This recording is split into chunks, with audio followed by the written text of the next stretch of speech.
জয় গুরু। আজ 17 জুলাই বিশুদ্ধ সিদ্ধান্ত পঞ্জিকা মতে আজ শ্রাবণ মাসের প্রথম দিবস। আজ থেকে শ্রাবণ পরিক্রমা জগজ্জননী শ্রী শ্রী বড়মার পুণ্য জন্ম মাস আজ থেকে শুরু হলো। আজ এই বিশেষ পুণ্য দিবসে বিশেষ নিবেদন।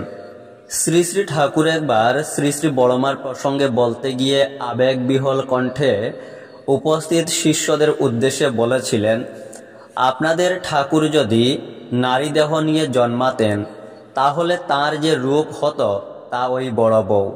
বড়মা ছিলেন জগৎ জননী, পরমপিতার অংশ স্বরূপা। শ্রী শ্রী দাদার ভাষায় দুই দেহে এক অভিন্ন সত্তা, পৃথক অস্তিত্ব থাকলেও একই রূপে পূর্ণ প্রকাশ।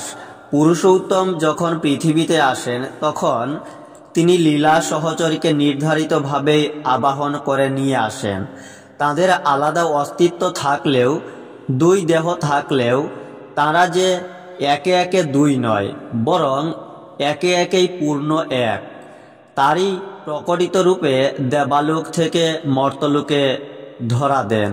বাংলা 1301 সালের 14 শ্রাবণ রবিবার কৃষ্ণা দ্বাদশী তিথিতে জগজ্জননী শ্রী শ্রী বড়মা জন্মগ্রহণ করেন মাতুলালয়ে, বাংলাদেশের অধুনা বাংলাদেশের পাবনা জেলার গাড়াদহ গ্রামে। মাতার নাম ত্রিনয়নী দেবী, পিতার নাম রামগোপাল ভট্টাচার্য। শ্রী শ্রী বড়মা প্রকৃত অর্থে লক্ষ্মীমা। শ্রী শ্রী ঠাকুরই ছিলেন বড়মার জীবনে একমাত্র লক্ষ্যস্থল। ব্যক্তিগতভাবে তাঁর সেবা, বাস্তব অর্থে তাঁর পরিচর্যা করা, তিনি যাতে খুশি হন, তৃপ্ত হন, আনন্দিত হন সেদিকে তিনি কড়া নজর রাখতেন। একই দেহে তিনি যে লক্ষ্মী নারায়ণ। অজস্র ঘটনা থেকে একটি ঘটনা তুলে ধরলে তার সত্যতা প্রকৃত অর্থে উপলব্ধি করা যাবে। একবার জামতলা ঘরে এয়ার কুলার লাগানোর জন্যে শ্রী শ্রী ঠাকুরের ডান হাত অসাড় হয়ে যায়। এই অসুস্থতা চলে 42 দিন ধরে।